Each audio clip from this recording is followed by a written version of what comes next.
श्रद्धांजली. 50 वर्षाचा दादाचा आणि माझा संबंध. दादा कार्यकर्ता होता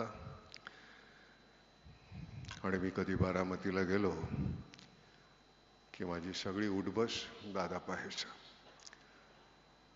दादा 18-19, मी 25, शरदराव 35. 50 वर्ष खूप होतात, खूप आठवणी आहेत. फक्त हेच आहे, इतकी मंडळी आज जमली आहेत.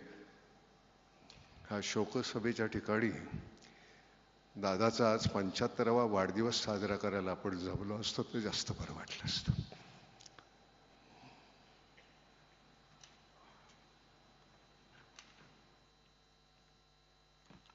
शब्दात भावना व्यक्त करणं देखील खूप कठीण गोष्ट असते आपल्याला.